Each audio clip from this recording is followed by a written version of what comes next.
Welcome to TacosTheGeeks.com. Justin here, back with more video game reviews. And today we are reviewing the narrative driven game Closer to Distance. This is available now, and I reviewed this on my PlayStation 5. So all footage you see here is on the PS5. Without further ado, here we go. Closer to Distance is a deeply moving slice of life sim that tells the story about the connections between family and friends in the face of tragedy. Following a fatal car accident, players take on the role of Angela, a young girl from the town of Yesterby, who finds herself watching over her loved ones as they navigate the grieving process. Using her ability to influence the townspeople she once knew, Angela's choice will ultimately determine the fate of Yesterby. And this is actually really the first. I'm gonna keep the spoiler free, obviously, but the first 10 15 minutes, I will say, of this game is such a gut punch because, as the suggestion of the synopsis states, Angela is dead. In the first 15 minutes of this story, you get to see how the family learns about the news and deals with it. And just with the magnificent score, which I will go over when it comes to the sound section, it really hits you. This is just not a slice of life sim. This is a really great story, especially with some really cool characters about how each person in the town is dealing with Angela's death and their own personal demons as well. Angela's boyfriend does it in a different way. Her sister Connie, who is truly our main protagonist here, alongside Angela, you can see her sitting there, how she's dealing with it, how the parents are dealing with it. Everybody in Yesterby deals with her death very, very differently. And I really did enjoy the story. Really good stuff. Some story hiccups here and there, with some side quests, but overall, really solid moving story. Let's talk about the gameplay and the graphics.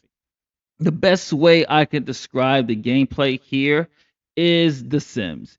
It even kind of controls like The Sims, but not as fluent as The Sims. And that's probably one of my biggest gripes of this game is that the controls are clunky. If you look at the UI as well, it's not that friendly. You have various characters. One thing I do like about this though is that you can see what each town person is doing. So all you have to do is just highlight their name, press square if you're playing on the PlayStation, and it goes directly to that character so you can see moments of what they're dealing with. So right now, Connie is talking to one of the town's people who's a teacher, and they're just basically checking up on them how they're doing. And just like The Sims, Connie does get hungry. Connie's gonna need sleep. You are able to take over other townspeople. Some townspeople need to work out. Some townspeople need to get their work done, so they got to go to work and things of that nature. So it does play very like with The Sims. I will say though, with the interface and sometimes the camera controls is very, very frustrating. They have this weird, sometimes auto control where you're trying to pan to the shot, but it doesn't go there because it's stuck on this fixed angle for this particular room. I think if the cameras had a little bit more of an overhaul and I would say a little bit more zoom in and free, you'll be able for you to just kind of select items a little bit better. But overall, the gameplay is kind of solid. As far as graphics go, I like the graphics. I like the art style. I like the aesthetics of this town. I would have kind of preferred it to be in the city, but this little country town here, it works for it, especially when you know what the townspeople are doing when it comes a little bit towards the backstory end of it. I did like the way the game looked here. Frame rate wise, it didn't really have too much of a hiccup. There was a little one or two hiccups when it came to the frame rate, but it wasn't game breaking. It wasn't like something stopped or froze or anything else like that. Also, another noted thing I forgot to say about the storyline. Did you just see that little indicator there? That is called important moments. You have to go over there to see important moments to move over the plot. There are very side missions, various subplots that you have to do throughout the game as well. You can do it either with Connie or some of the townspeople will have to do things. You also have the ability to fast forward. So Connie going to a different location, Pia going to a different location. It goes a little bit more faster because they actually do have to walk or drive to a particular location. So that fast forward feature is going to be your best friend throughout the particular game. So overall, I'll have to say, when in terms of the gameplay aspect and the gameplay, of what it was able to do. It's good. It's just sometimes the controls can get a little bit clunky, especially with the camera angle. I would like for the UI to be a little bit more fleshed out. Some of the text is really small, even if you accessorize it just a little bit more. Like I said, you just want to talk about with the camera angle. You see how that is? There. Yeah. But how can she be so cold? Angie was her sister. Everyone grieves differently.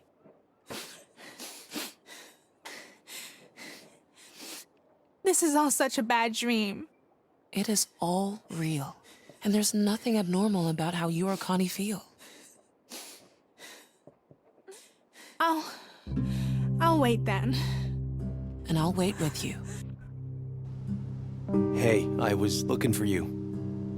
Sorry about earlier. I shouldn't have said those things to you. It's all right. No, I wasn't. Maybe you can't hear Angela because you're too loud. Connie, stop it. Please. Did you know that my dad is carving a sculpture for Angie? The guy who almost bought her some boy band crap for her last birthday? Okay, it is time to talk about the sound. First, I want to say that the score is beautiful. Score does a wonderful job. It's like I said early in the beginning of this game, that score that's playing when we're hearing about the death of Angela, it just hits you. This is the second game this year that almost made me tear up that is dealing with such subject matter such as this. Um, this was really good score. Really did like it. Really heightened the intensity. Really heightened the drama of this. However, the voice acting is a hit or miss depending on the character. Some voice actors did a wonderful job, really hitting that trauma, really hitting that drama, really hitting those emotional beats. And then there were some who just didn't really cut the mustard, as my brother says. They really just, I don't know, they felt flat with it, or maybe it was just the tone of their voice. I don't know what it was, but the performance just came off kind of like, ugh, not really that great. Otherwise than that, I will say that the sound was pretty damn good, minus a little bit of hiccups from the voice acting department, depending on the characters. So, my final thoughts on this: Closer the distance. I'm gonna give this a wait for sale.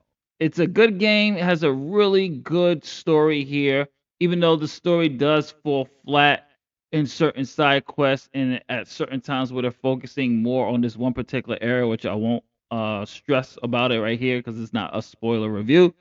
But the heart of the story is getting over this tragedy of the loss of Angela, getting over this hump, and really just healing through this process. Because this town is hurting. This town is really hurt because there's it's not just Angela. Axel's and Angela's father and Connie's father, they're going through things.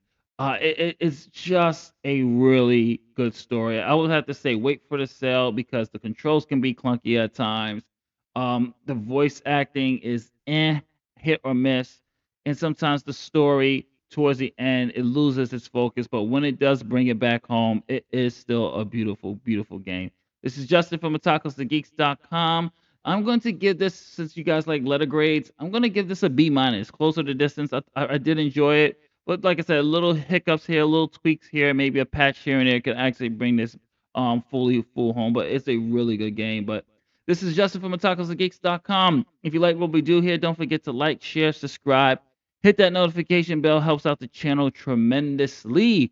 Check out our playlist. Check out our Women of Anime. Check out our essential manga, essential anime, and of course, every Saturday, UWL Saturday Night Slam, and that is pretty much it. Of course, we have Uprising on Friday nights, which will be changing to Sundays very soon. So keep it locked here on otakusthegeeks.com. Peace, love, and happiness. What did you think of Closer to Distance? Comment below, let me know. Was the story for you? Was the gameplay clunky when it came to the camera angles? Did you like the heartfelt story? Comment below, let me know. Did you get it? Did you pick it up? Or is this wait for sale or skip it for you as well? Later days, folks. Peace.